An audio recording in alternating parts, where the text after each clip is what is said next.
All righty, we'll get started. Thanks so much for joining us today. We were originally hoping for and anticipating a fairly large group of folks, but world's events, I think, have changed our attention to diverging important priorities. And so we're grateful that we're able to still host the event and record it and make it available for folks later. But as a result, we set this up as a webinar instead of a meeting, which would have allowed for a little bit more back and forth conversation. But we're still glad that you're able to be here today or to view this later. And if you aren't today, feel free to use the question and answer option at the bottom of your screen to submit a question to our presenter at any point throughout the conversation. And I'll try to queue them up for him. And speaking of him, I'd like to introduce to you Pastor Mike Ward, who is a wonderful gift to our church and has served as a parish pastor and the vice president for advancement for some of our camping ministries, and is an author of a new book I have right here. Excellent. Abundance, Creating a Culture of Generosity. And he just works with lots of congregations through his consulting work now and other organizations to help them with capital campaigns and stewardship and lots of things. And I'll let him talk more about himself and what he has done. So I want to turn this over to you, Mike. Well, thanks, Kyle. And I'm delighted to be with you. And please, I hope you'll use the Q&A piece. If I go through something way too quick and you don't understand me, hop in there. Kyle will interrupt me if I miss it, because I often know exactly what I mean and I don't articulate it well enough to bring everybody along. So please use the question and answer section robustly to keep this going. My typical is to present for about a half an hour and then to open it up to questions, because your questions are what's really important, because they're contextual to you and they're what's on your mind and what you might need help with. So thanks for having me. Thanks for joining in today. And I hope you find this time really meaningful. For those of you that participated in my workshops that LSTC hosted a few weeks back, or I lose track of time pretty quick in a COVID-19 world, but you're going to get some new content today versus what was just in there. And if you missed those, you'll get caught up on some of the most critical things to be doing.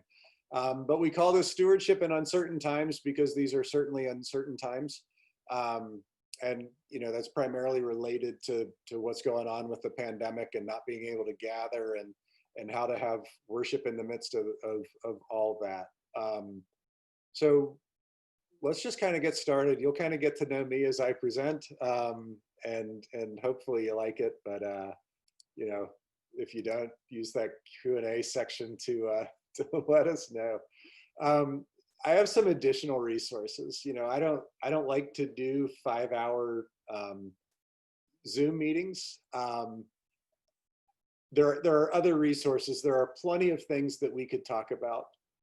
My firm has a blog site. The address is here on the screen now. We're blogging very intentionally at least every other week. And then we add other pieces as we feel that circumstances require.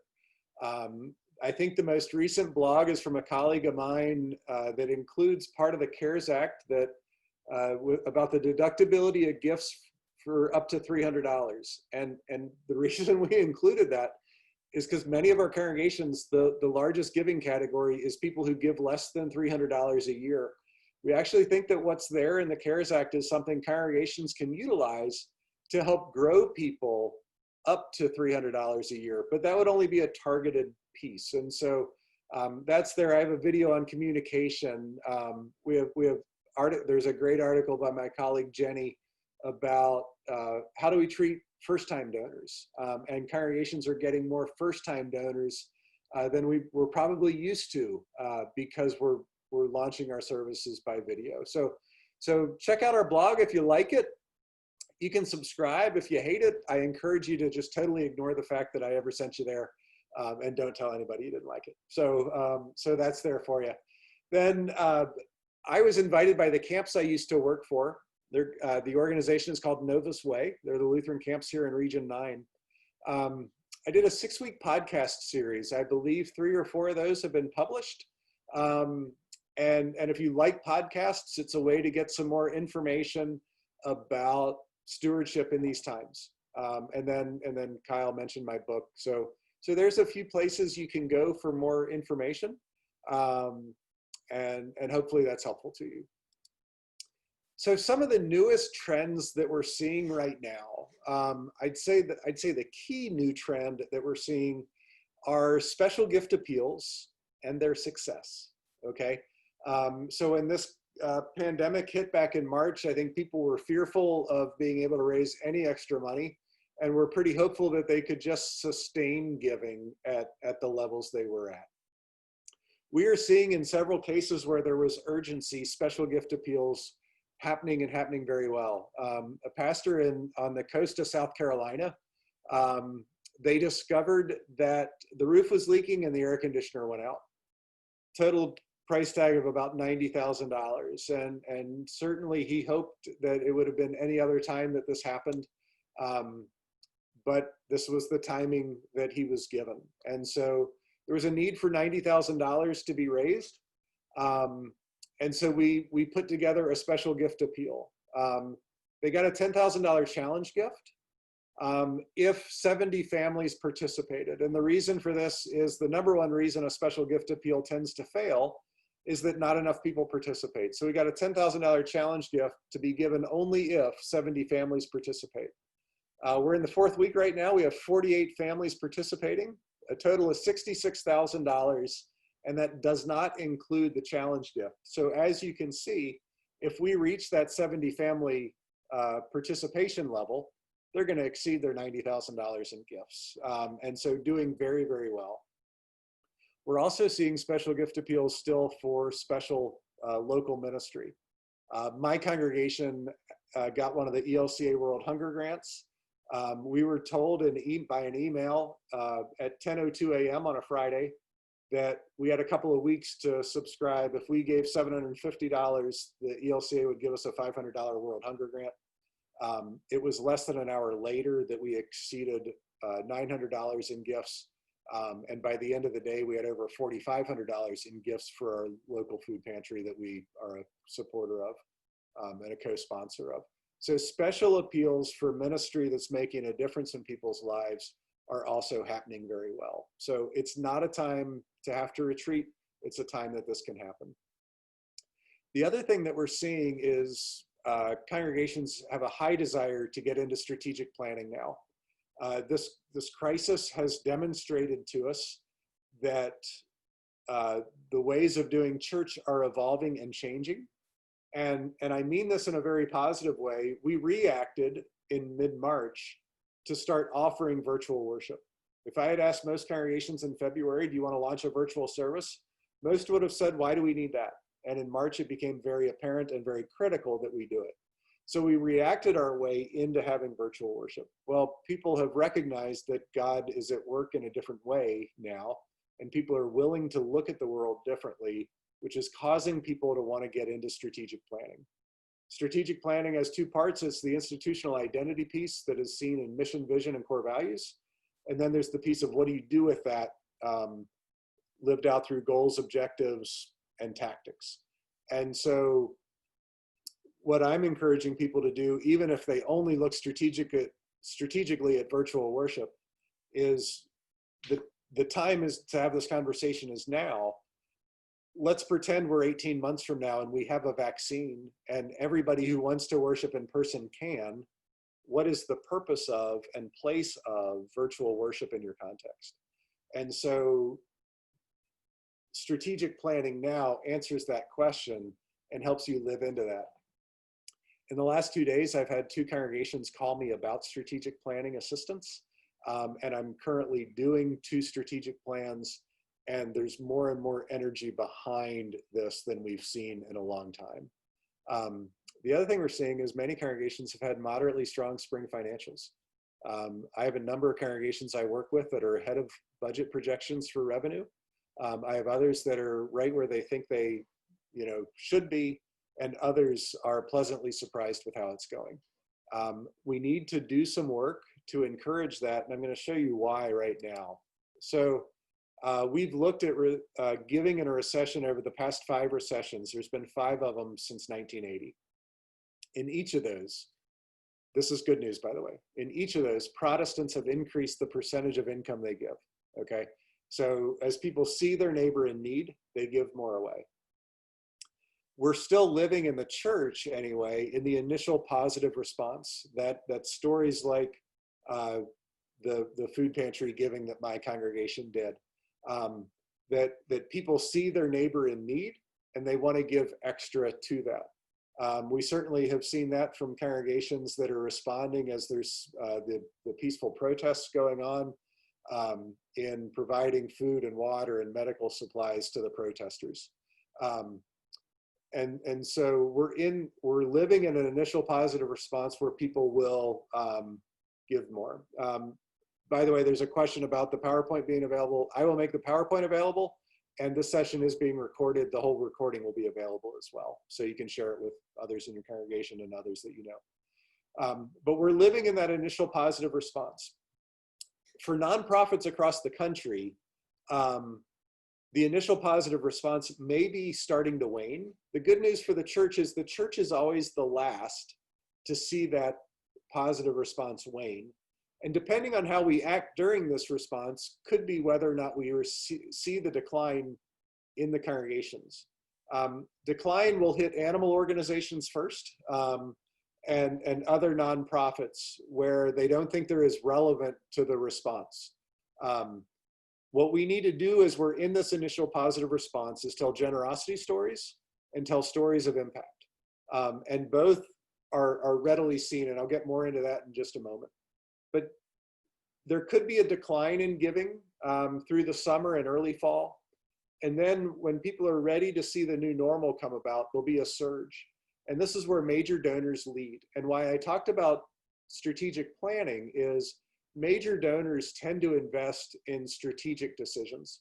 And so they will lead the way with their giving, but they'll lead it when they know that you have a path forward to where you want to increase level of impact.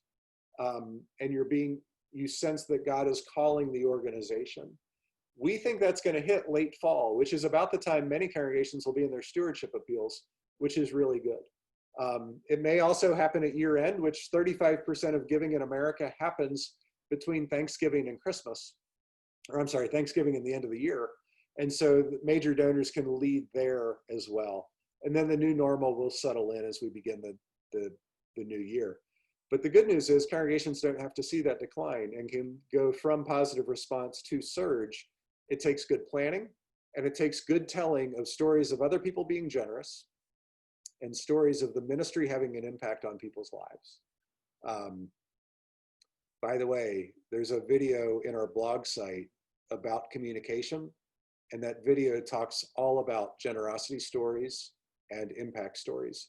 So if you don't know what they are, you can ask me a question about that in the question box, or you can look at that video and get more detail on what that looks like. And I'll probably give you a little bit more as we talk today as well, honestly.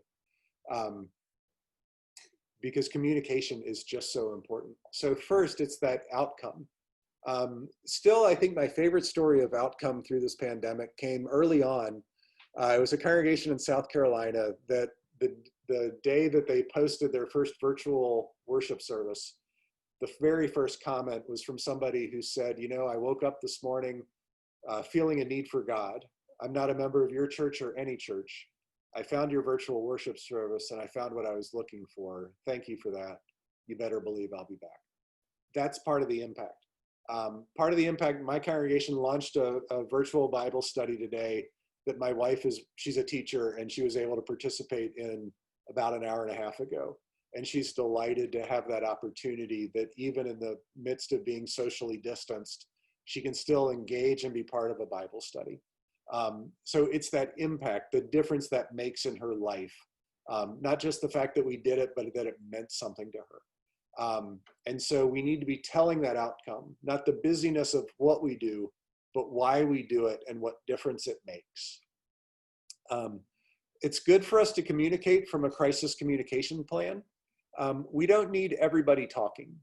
There's a church here in North Carolina where immediately the treasurer announced how many things in the budget they were going to cut. The treasurer meant well. They meant to tell the congregation, we're being good stewards of your gifts and we're going to be okay. We're on good financial footing. What he said instead was, we don't really have much ministry going on here. We can cut the fluff out of the budget. Don't worry about your giving. And immediately giving tanked. And this was in a community not hurt that hard by COVID, not really that adversely affected job-wise. And so all he did was scare people and tell people that not much was going on and reinforce scarcity, when instead the crisis communication plan should have said the council president and the rostered leader will be the only people sharing communications about our situation. And so we're going to create an atmosphere of abundance. And so have that crisis communication plan. And then in everything we do, we need to have a join me or a join us culture and philosophy. Story I share here, those of you that were part of the LSTC project I did, heard this story already, but I like it. I had a pastor tell me, hey, I'm going to tell my council that they should tie their stimulus payments to the church. Isn't that a great idea? And because he knew I thought it would be, I let him know that I thought it was a terrible idea, because that's just part of my personality. And so I got his attention with that return. And he said, what do you mean? I said, don't tell other people what to do. Witness to your own generosity and invite people to join yours. And I said, better yet, why don't you tell the council what you plan to do with your stimulus check? And then why don't you invite the council to discern how it is they can be generous with their stimulus checks? Because I've heard stories of people giving their whole stimulus check away because they didn't need it. And furthermore, you know, make sure you invite people who need all of their stimulus check to keep it, or to find a way they can be generous with their stimulus check while still taking care of their family because they really need that money. And my example there is maybe they could get takeout from a local restaurant because, you know, you still need to feed your family, but by buying takeout, you're also helping the people at the restaurant feed their families. So again, I don't know everybody's situation, but lift all that up. And then the pastor and I, we just decided that the goal would be that half the money given would be for the local congregational ministry. And then the other half of the money would be deployed to local ministry partners. And so that became the challenge from a join me opportunity that then went to the whole congregation, where the council said, here's what we've decided to do with our stimulus checks. How can the whole congregation be generous with your stimulus checks to make an impact on the world, this congregation and our ministry partners? So we want that join me culture. Don't too often, and the church has modeled this forever. We send that letter, you know, at the end of the summer when giving is down, and tell people they ought to get their giving back up. Instead, we should tell people how we've done our part to get our giving, you know, to a more significant level. Would they join us in catching up on their giving after the summer is over? So it's a much better way to do things. And then how do we communicate? Certainly by email, certainly by the website, but direct mail is not dead. Everything I'm seeing is that people are engaging direct mail more than ever. And people who haven't given to you yet are likely waiting for a direct mail piece to respond with. Just because it works to give through your website doesn't mean that's the way everybody's willing to give. And so sometimes we need to use direct mail as well. I've also heard of congregations that have a Dropbox set up at their at the congregation, at the church building itself. And people like the act of worship, the act of bringing their offering forward still and dropping it off at the church. It's not the way I choose to give, but it is the way that some people still like to give. And we need to, certainly we can work to get people to set up for automatic giving, but at the same time, we need to meet people where they are. And if they like the act of worship, then we need to provide that for them. I know another congregation, I was talking to the pastor and he said, I just opened an envelope that had 5 checks in it because the person continued to write their check every week, but then they mailed it in a package of 5. That's not how I would give. That's not how I would encourage people to give, but it is the way that some people want to give, and we don't need to fight that. We need to encourage it and make it easy for people. Again, I've got a video on communication on my website. So if I were a parish pastor today, what would I do? If I haven't done it yet, I would make sure that my top 10 donors have been checked on, and I would check on their giving. And if there's an abnormality in their pattern, I would reach out to them to find out, to make sure that they're doing okay and that their giving will be secure for the year. Or if it's not, to work with them, make sure that they don't feel any shame or guilt over having to reduce their giving, and that we do everything we can to be present in their lives to help them with their giving. And then, by all means, do analysis from March 15th to today and determine who hasn't given during that period and figure out what do they have in common. My hunch is they're smaller donors who give when they're present in worship, and they haven't been present in worship, therefore they haven't given. They might need that direct mail piece that has some outcome stories of what the ministry has done, and it needs to probably include a return envelope so they can write their check, put it in the envelope, and mail it back to you.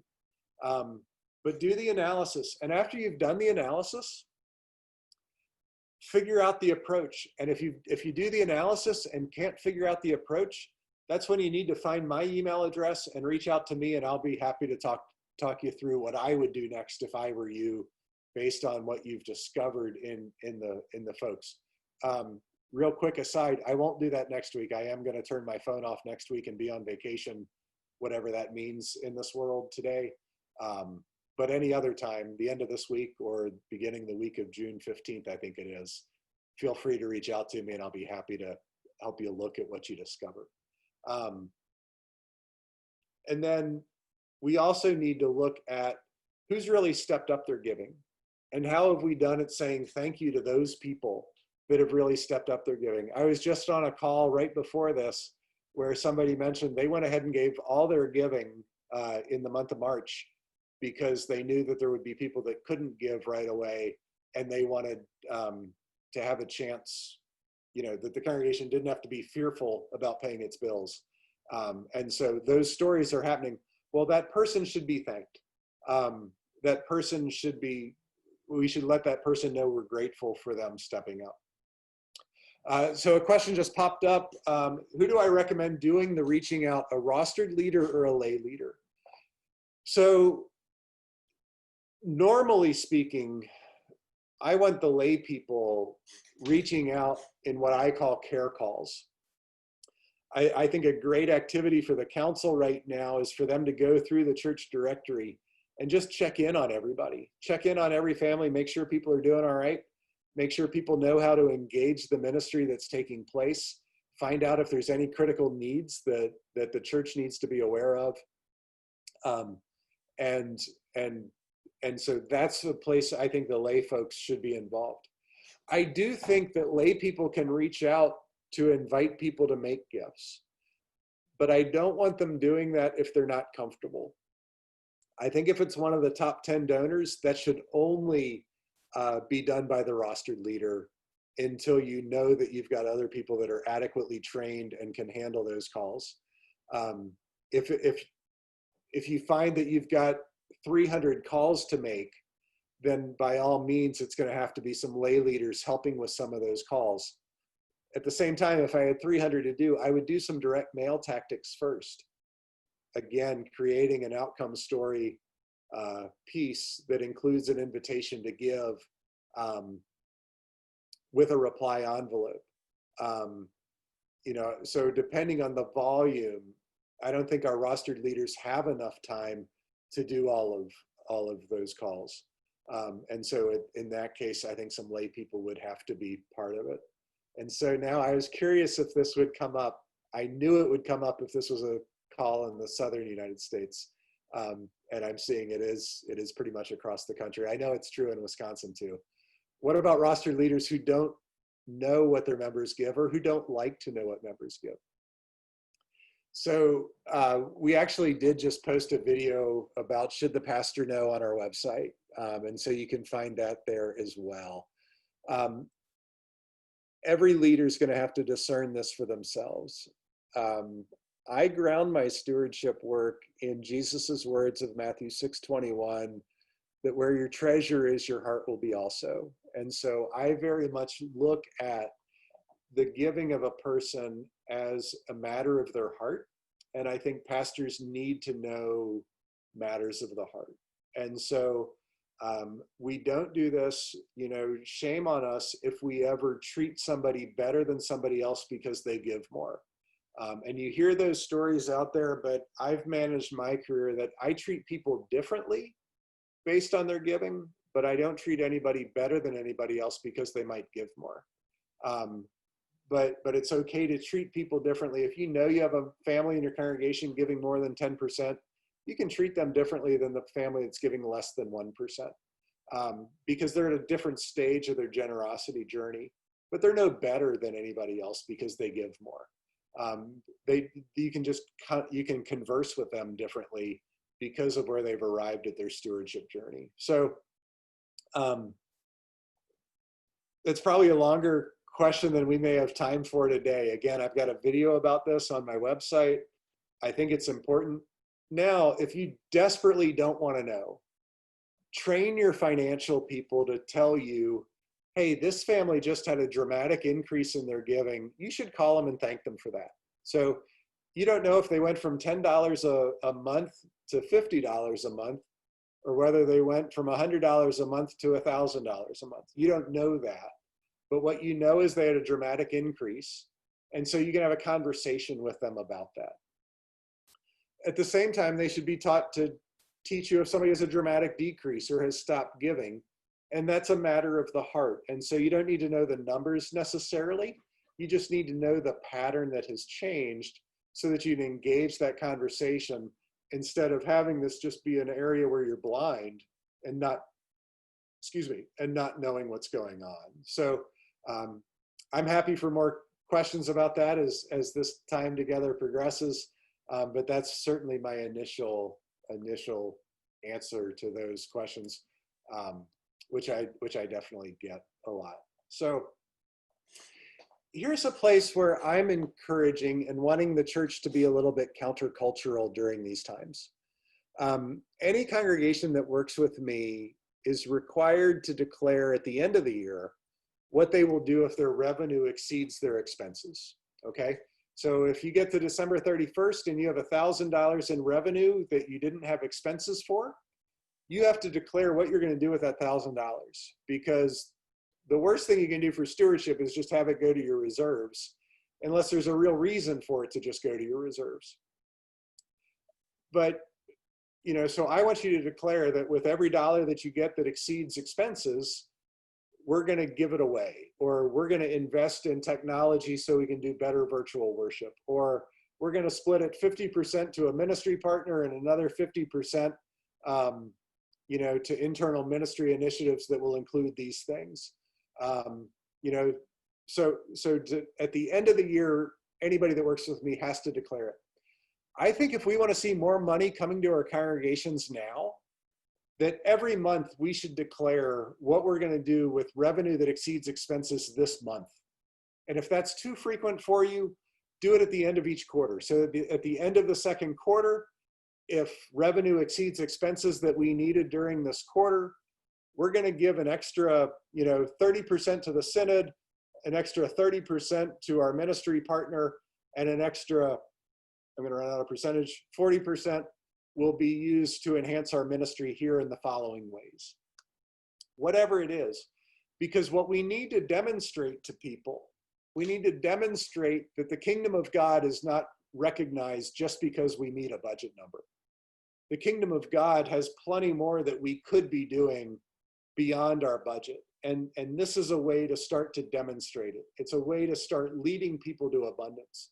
I know we're being recorded, and I guess this could get back to my pastor, but our congregation is doing fine. We got a PPP loan.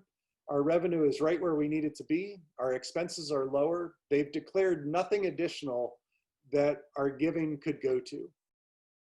My wife and I met at camp. My call to ministry came at camp. Camp was very important to our daughter. The camp I used to work at isn't having a summer program this year and has a tremendous need that they have expressed. My wife and I just more than doubled our giving to the camps, and we left our giving to our congregation alone because the camp demonstrated the need, they articulated it, and they let us know what they will do with extra gifts. And I was also told a story of the generosity of the board. And therefore, I'm just one case, but I know there are more people like me. So I think our congregations ought to declare this monthly, and if not monthly, quarterly. And if you can't do it quarterly even, you've got to do it at the end of the year, but I think that's going to be too late. You're going to lose some generosity in the meantime. So yeah, Nancy, I appreciate your question. If I don't have a blog about that up now, I will work on that. You can also have this section of this recording to share more with it. And so, yeah, I hear some people saying that it might be irresponsible. But the argument can also be made that it's irresponsible not to be advancing the kingdom of God during the rainiest season we've ever seen in our country, okay? I know a bishop who was at a synod council meeting, and they had a rainy day fund, and somebody wanted to hold on to it. And his reply was, it's a rainy day fund and it's raining now. We've got to deploy money. So when I say I want to be responsible. And so I don't want us to look and act in an irresponsible manner. But I also very much want us to respond when God has ministry for us to do. And I don't want to just load up a rainy day fund when we missed our neighbor in need next to us. So when I say that revenue exceeds expenses at the end of the second quarter, that's with everybody's insurance fully paid. That's with mission support fully paid. That's with knowing what our typical giving patterns are and where we should be at this time of the year. That is taking into account if a generous family gave all of their giving in the month of March, that part of that money has to be allocated to the second half of the year. So it's a little bit more sophisticated accounting than we may often do. But at the same time, it's assuring ourselves that we're not just setting money aside that can be deployed to the kingdom to make some ministry happen in a more robust way. And so just a little bit more on this as well. I think I've asked a number of my clients who got PPP loans, how much of the PPP loan do they, in a worst case scenario, actually expect to need? And so far, the answer that I get the most is most congregations don't expect to actually need more than 25% of it.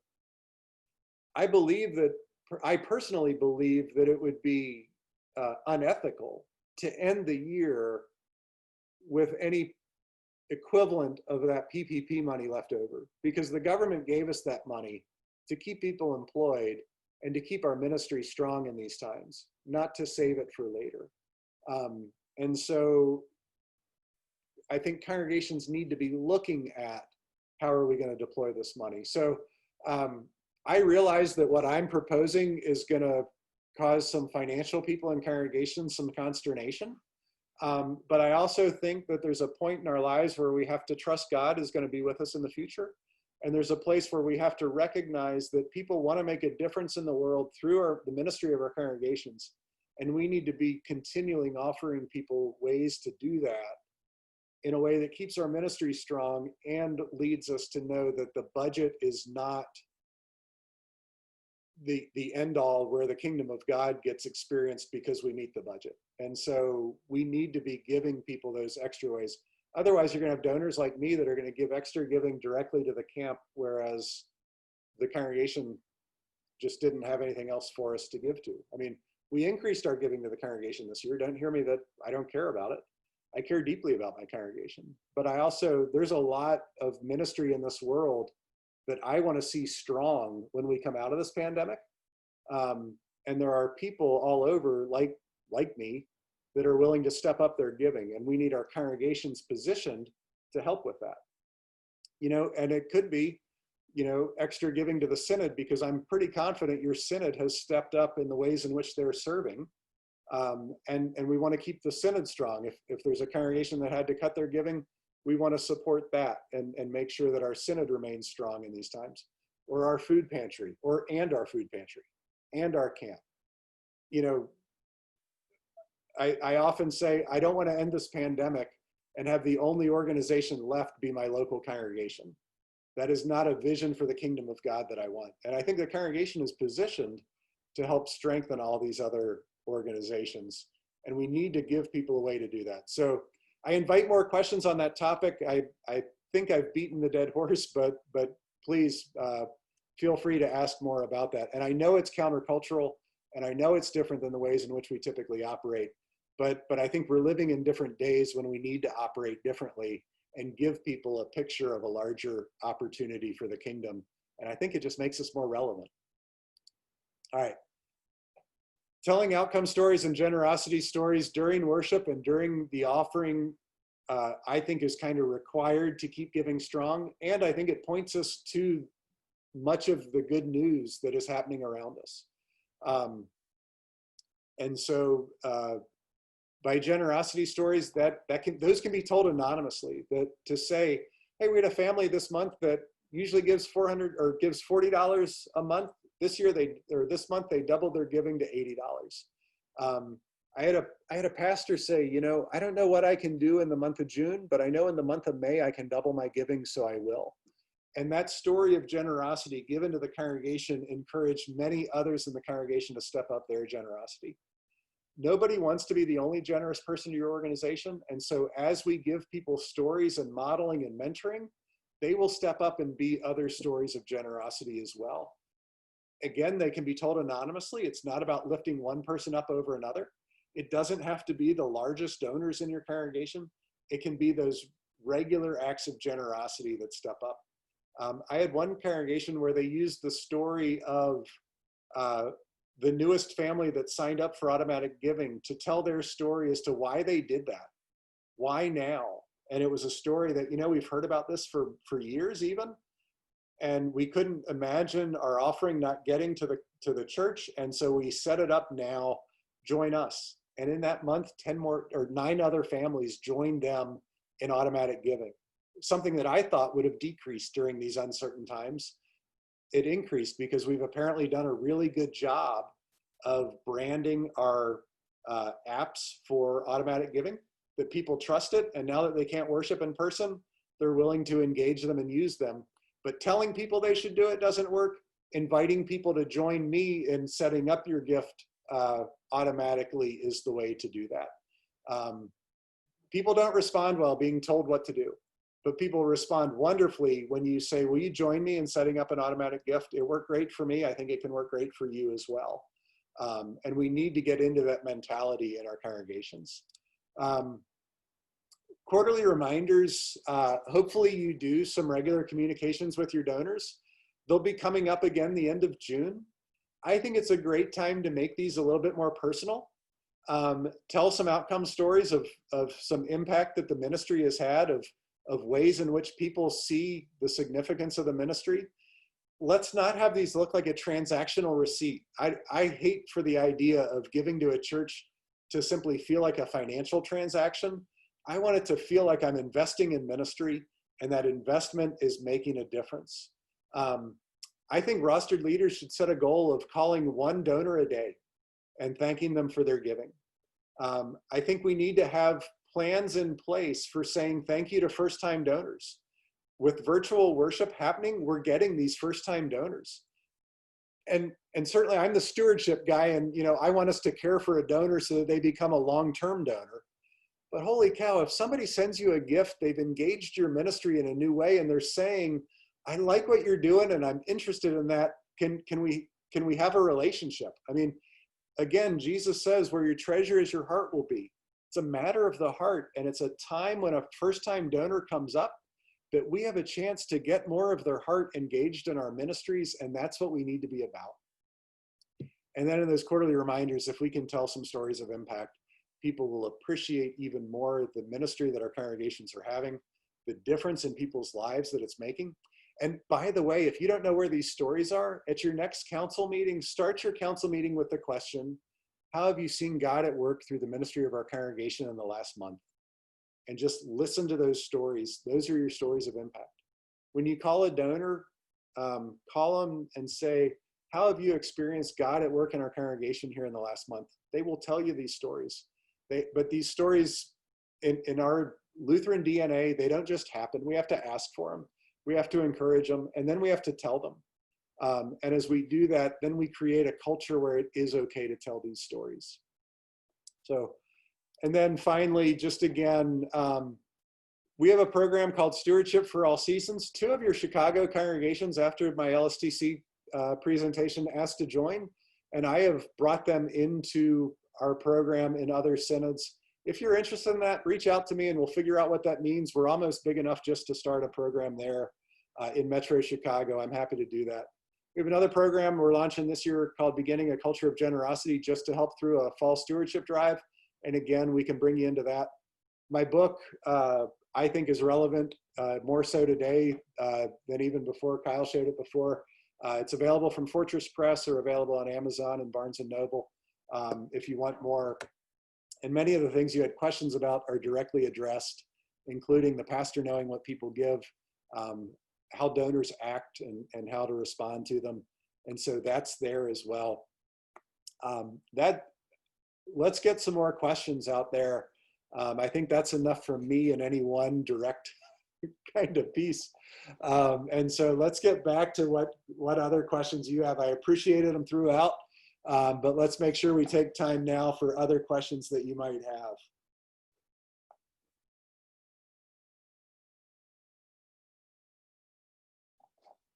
Or Kyle, you and I can engage in dialogue as we see would be appropriate, whatever. And I will say, folks, it wasn't a thorough enough program for you not to have other questions, especially questions that relate to the context in which you serve. So, so please, let's get there. Or Kyle, anything you're hearing from people that hasn't been addressed that we need to talk about? No, I want to say that just the way that, we've worked together in a number of different organizations over the years now. And this notion, the Matthew 6:21 framing, really thinking about that this giving is a matter of the heart and a sign of the health of the heart and priorities of the heart, and all of those things has been really important for me and transformative. So thanks for bringing that up. We have a couple questions now. Hey, Kyle, can I say one thing real quick? Absolutely. I really appreciate that. And it is just so important, to have that grounding of where you approach this from, that it's not a financial transaction, that it is a matter of the heart and it matters to the donor. It's not just about paying the bills. And that, you hear in seminary all the time, where do you ground things? And you wonder if it's relevant or not. It is so incredibly relevant to have that working theology on this. Otherwise, it can feel weird. But it needs to feel spiritual. It needs to feel like it's a matter of the heart. But yeah, we've got questions coming. So that's good. How much should a congregation have in its financial reserves? That's a great question. I think in the best of times, a congregation should have 2 months worth of operating expenses in their reserves. And I say not a penny more, because our mission is not to just generate reserves, but we also are organizations that need to be financially responsible. And I think 2 months is plenty. I think if you have 2 months and you burn through it, I think God will say, good job continuing ministry in a really tough time, all right? If you end up with more than 2 months reserves, I think your donors will say, we have no plan for money, why should I give them any more? And so I feel very strongly 2 months is plenty, and it's a great number. I think if you have none currently, your goal should be 2 years from now, you have 2 months worth of reserves. It's not an immediate overnight goal. It's something to work towards, because there's important ministry to have happen along the way before you get there. If you have more than 2 months reserves, start writing checks, all right? But certainly within the framework of what your constitution allows you to do. But seriously, start writing checks. I know a congregation that has $1 million in reserves and nobody will give to it. And the reason is they have no plan. They have no idea how to use it. That's a congregation that needs to be in strategic planning and needs to be moving ahead with that. So good, questions are coming now. It's great. Is the next When one do you, about capital campaigns? yeah, when do you think it's appropriate to engage in a capital campaign again? Yeah, so that's a great question. I have done 2 feasibility studies in the last 4 weeks for congregations that were pondering campaigns prior to the pandemic.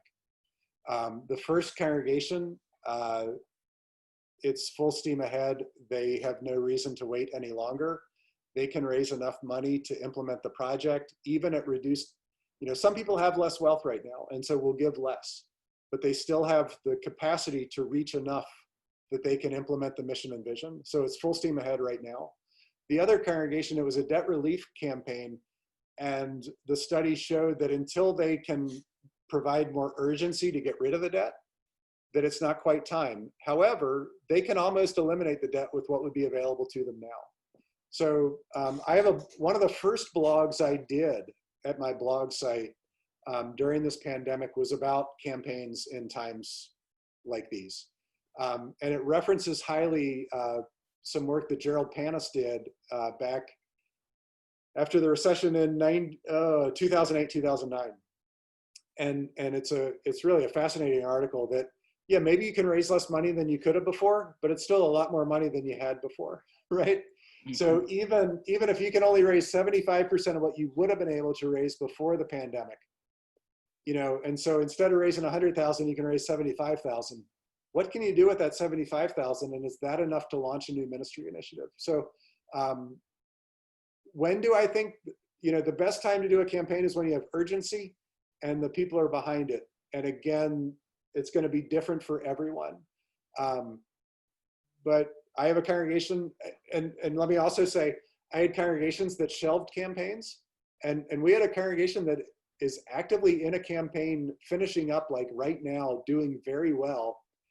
They had a socially distanced leadership gathering where we delivered wine and cheese to everybody's doorsteps the day of the special event, and we had a virtual special event with wine and cheese around a Zoom meeting, which wasn't ideal, but it was creative in these times. And so it doesn't have to be not now at all. It can be now. Susan, I encourage you to read my blog about this. And if you want other follow-up questions about this, you'll be able to find me through my website. I'm happy to have follow-up conversations on how to figure out when the time will be right again. Heather's question was about this slide about declaring giving again, which you've put up. I don't know if you wanted to say anything more about. I'd say at this point, you have to ask another question before I'm going to say anything else about that. So. Beautiful. How to balance the fatigue that folks are feeling and the encouragement to engage. It's hard for people to keep track of what day it is. Many are feeling overwhelmed, maybe not as interactive with online worship and meetings as they were when this started. Yeah, March is the longest year I've ever experienced. So I understand that. So the fatigue folks feel, there's a couple types of fatigue. One of the reasons there's that decline in giving that I showed you in the different stages of recession is that donor fatigue happens. Now, donor fatigue, we believe, I didn't get into this so much, but we believe people give when they're informed, inspired, asked, and thanked. Donor fatigue comes in when we fail to inspire, when we go directly from informing to asking, and we do that over and over again. That's when donor fatigue comes in. And that's actually where other fatigue comes in as well, volunteer fatigue and other pieces where we don't get inspired, it's just a transaction. So to avoid fatigue, we need to inspire more, okay? So the best way to balance fatigue is to focus more on inspiration. And that's back to those outcome stories. And so, that's there. Now, I'm also not here to say that we're not in an overwhelming situation. And Aaron, you used that word, and I think it's an appropriate one. And so we do need to balance how often we're asking for something new. But I also think my idea that every month or every quarter, we lift up a ministry partner or an internal ministry that we want to expand if revenue exceeds expenses gives people that break. That we're not consistently and constantly begging for more for something, but we're giving them what I call an opportunity. That if our food pantry has been on your mind and you're worried about your neighbor being hungry, just know that our congregation, if we discover we have extra revenue at the end of the quarter, versus our expense, we're going to give more to our food pantry, and that's the best way to support them. It's a model that keeps our ministry strong, and it's a model that allows us to not take care of everything. And by the way, I don't think churches are called to take care of everything. That's the beauty of the kingdom of God, that, you know, you can do food while others do, you know, homeless, while others do education reform, while others do different things. I mean, we don't all have to be everything to everybody. Do you, right? I kind of hate that expression for some reasons, but know who you are as an organization and be the best at that you can possibly be, and certainly look to where you need to grow, but you don't have to do everything. Or, you know, participate with the synod better as the synod does different expressions. I mean, that's the beauty of being in partnership and ministry, is that we don't have to do everything, that we can do our part while others do their part. So, Aaron, I hope that was helpful. That's what I got. And that's another follow-up question. What's the difference between reserves and endowment? Yeah, so that's a great question. Reserves are monies that are given that really aren't restricted to anything, that the council just says, this is money we have available to pay bills when we don't have the cash flow present. An endowment really becomes a permanently restricted fund that pays out hopefully 5% a year. That's my model. That should be law, but the church is exempt from that law, and I don't think that's ethical personally, but that's what we got. So an endowment is a permanent fund that pays out 5% a year for the stated purposes of the endowment. By the way, I think it's a great time to be focused on end-of-life giving. People are actually pondering end of life differently than they have in much of their lifetimes. An organization I dearly love just got $1 million expectancy. We're working with a church that might be near you all that might be getting a fairly significant estate gift from somebody who's pondering end of life differently than before. And so it is a great time to be thinking about endowment gifts. For those of you, this is longer than we have time for today, but endowment gifts, end of life gifts are great, especially for long-term care of facilities. It can help take off, I think many congregations establishing a $2 million or $3 million goal for endowment to permanently care for your facilities is the answer to the question of how do we do ministry and care for our facility. And so that's a longer question. It's something we get into with Stewardship for All Seasons and other places. But reserves can be used for anything. They're just held aside for you for when you do need it. Endowment is kind of a permanent fund for a specific process and project. Thank you. We struggle with asking the congregation to approve a budget that is technically not balanced. We usually get some negative response. How do we respond? Gene, this is a great question, and I'm doing my best not to give just my snarky reply, but you know, this is a longer term question, and you know, there are the financial hawks that want you. I want you to have a balanced budget personally. I think balanced budgets are great. But I also want to start telling people what you're going to do as revenue exceeds the budget, because too often we set the budget up as the most we'll ever get. And that limits people's creativity, that limits people's thinking about the kingdom. And so you're going to get negative response when you don't have a balanced budget. At some point, you need to have that plan as to when that's going to happen.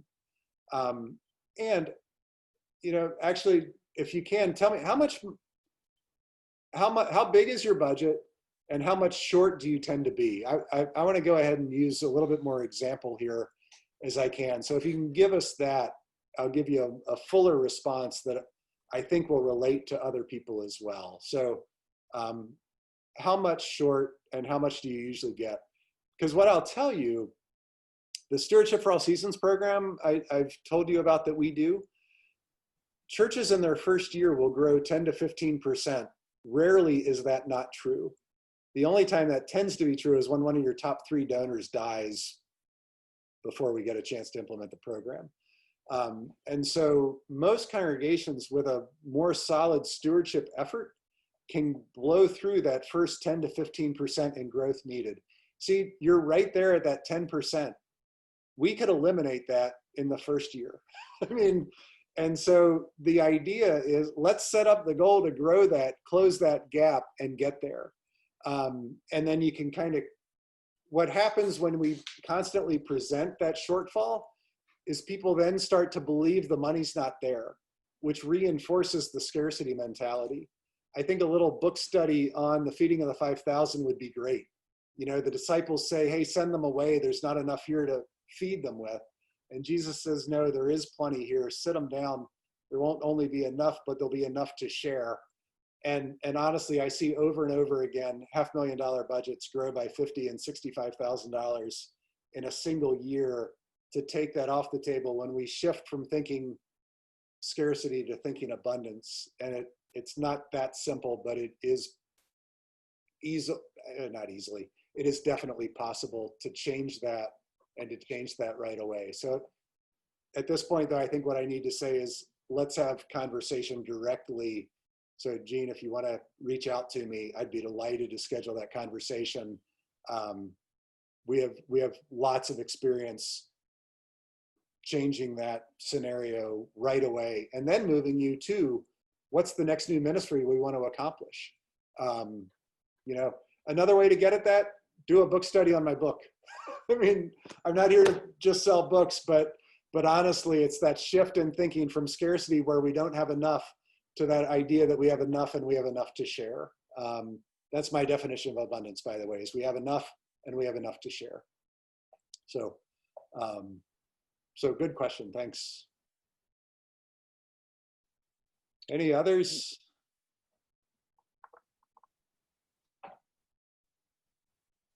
No open questions. Anybody else have anything before we declare that we had enough?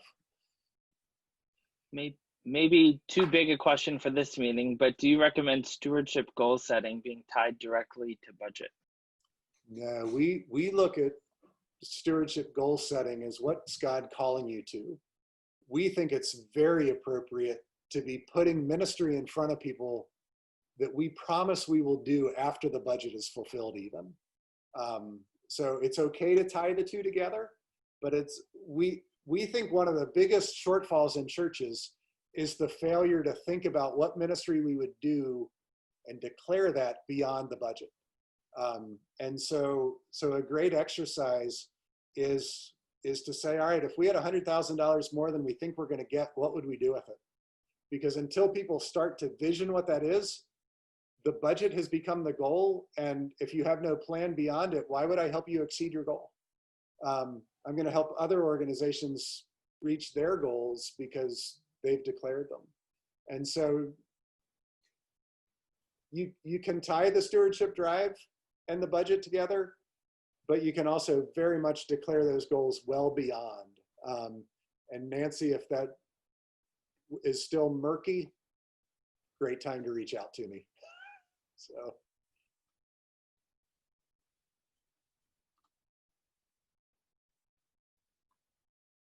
Any other questions?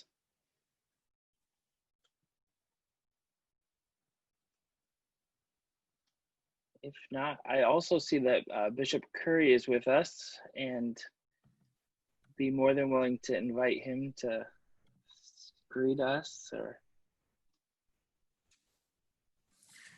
how are you, Pastor Mike, as well as our facilitator, staff person, Pastor Kyle. First of all, I want to thank all of you for participating. This is directly related to your ask of the Senate and a survey that we took a little while back. And so we've tried to be very attentive to responses that you have given us. And this is one of many to come in the next month or two. But I want to say, can I have this quote, March is the longest year I've ever experienced? I don't have to quote you if you say I can have it. So I'm going to ask you publicly on the recording. You may have it. Okay, so Pastor Curry said, very good. It stuck with me because you spoke what I've been feeling, and I would say, March through May is just the longest year of my life. Yep. And I think this is the right conversation at the right time. I am so excited that some of the methodology and some of our thoughts towards stewardship is right in line with things that are in your book and things that you have expressed on today. And so I'm really appreciative of it. I'm gonna pause my closeout because I think there's a question for me, and I see the smiley face. Bishop Curry, can we get an SAS cohort started in Metro Chicago? That's stewardship for all seasons, if you don't. Okay, thank you. It's public, so there's no way I can say no right now. So, so the answer is yes. That's how you get a quick yes. That's how you pin a bishop doing a webinar. Very good, Pastor Allison. Yes, makes a lot of sense. Many of you know I have a passion about stewardship. And so I just think it makes sense. It makes sense for us to continue to talk about it, continue to talk about best practices, and just excited what will grow from this. The seeds that are planted, I know this video will be left for us to continue to chew on and feast off of. But just on behalf of the Metro Chicago Senate, I want to say to you, Pastor Mike Ward, thank you. I have thoroughly enjoyed your presentation on today and look forward to ways that we can continue to collaborate. I'm delighted to have the invitation to be with you and delighted to be part of this. I would have called on you, but I didn't want to put you on the spot if you were doing other things in the background instead of paying attention. So, but thank you. I appreciate your grace. Pastor Kyle, if you don't mind, I'm going to allow, can you close us out with a prayer? I think that as Absolutely. we go forth, I call this the new car moment. Whenever I'm receiving information, I don't know, Pastor Mike, if you remembered your first car you ever got that was yours, and you just didn't see many of them on the road until you got one. So the moment you started driving on the road, it's like there was a sale on whatever car you were driving now. They were everywhere. And that's how stewardship information is. Once we receive something new, it's like everybody's driving that car. So initially we don't feel like we'll be able to use it, or maybe our budget is lower than $500,000, or maybe we're not receiving additional money over the budget. But now that we receive the information, it's like driving that car. It's a new car experience. It'll seem like everyone's talking about this. Stewardship teams will be talking about this. Council will be talking about this. So you giving us this information allows us to have this new car experience. So again, I just want to say thank you for sharing this with us, and we'll continue to fellowship. With that, I turn it back over to you, Kyle. Yeah. Pastor Mike, do you have any final thing you want to say before we close in prayer? I just really hope that people know that I mean it when I say reach out to me for continued conversation. I will not respond next week, but other than that, please don't hesitate if you need any follow-up. This is what I do. I'm passionate about it. I love to do it. And I would gratefully receive any questions or follow-up conversations you want to have. Wonderful. Thanks. The Lord be with you. Also with you. Holy, living, and loving God, we give you thanks for this day, for the opportunity to come together and dwell in the possibilities of making your kingdom come alive in new ways, to resource that so that our hearts may be changed, so that this world may be transformed by your love in ways we can't even imagine today. God, we ask that you continue to bring us together to support one another in these conversations in ministry, and help us to know that we're not doing this alone. We pray this in your most holy name. Amen. Amen. Thank you. Thank you. Thanks, everyone.